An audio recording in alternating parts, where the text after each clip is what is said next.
Welcome back, new listeners and pre-readers. The hype has been sufficiently maxed. I have a cigarette in my mouth and we're ready to dive into the conclusion of the Bob Saga. Conclusion Part 1. Frequently Transmitted Cryptics. Ugh, the drama with B.O.B. has caused a lot of problems within the cult.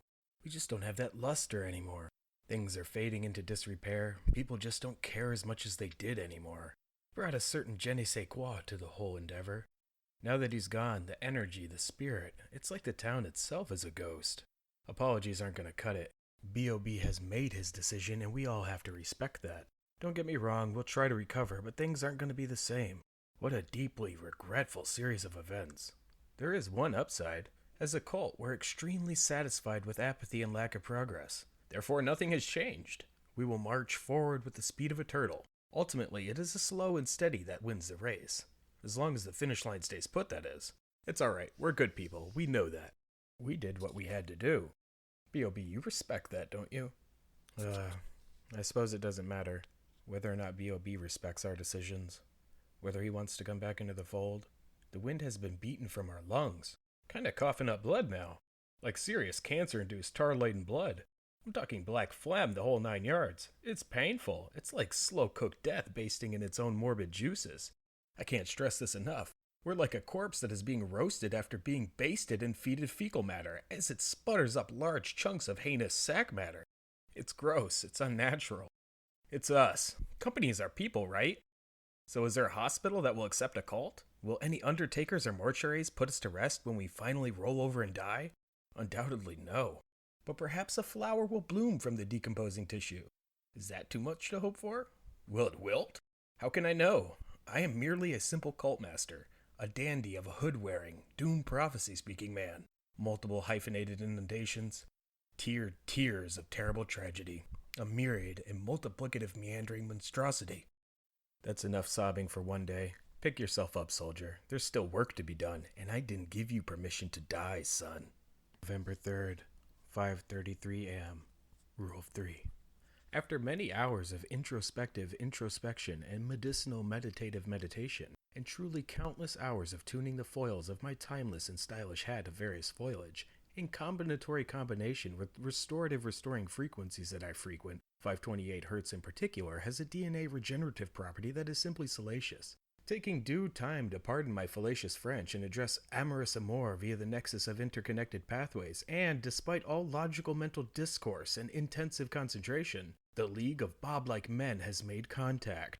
On an obscure band, 136.025 Hz, I received the following Morse code transmission which I deftly deciphered using an IoT Internet Highway World Wide Web application. L 0 B L. There is but one interpretive interpretation of this resoundingly redundant semi-frequently transmitted text-like frequency aptitude test. T-L-O-B-L-M, pronounced tee-lob-la-muh, is real. I have passed for now, but what awaits in the final examination? I didn't think it was possible. Well, I did partition an entire section of my brain to dedicatedly process the likelihood of this very group's existence such that my dreams and waking hours were totally preoccupied with pondering this particular party's presence. So I was right.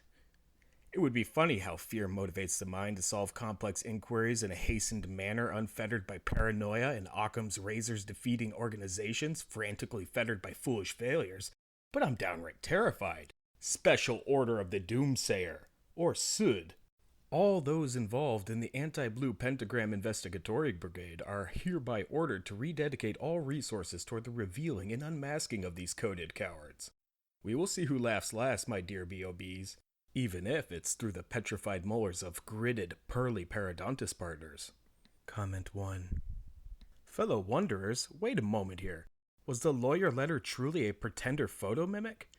Who is Bob McLaurin? A fantastic and unbelievable event such as this rotates the totality of existence upon its small domed cranium. ABP, continue your toddler-like execution of my instructional insistence. Unity! We can triumph through the dogged utilization of our vast network community and our K9 hunting hound hellions. We'll track and dredge these breadless bastards from their catacombs and desecrate their bones on the backs of our belief and give our beast marrow to munch. November 3rd, 5:39 p.m. Attention, cultist. SUD. The tee-lob-la-muh has obviously drilled to the centralized core of the cult. We must take extreme post-cautionary measures.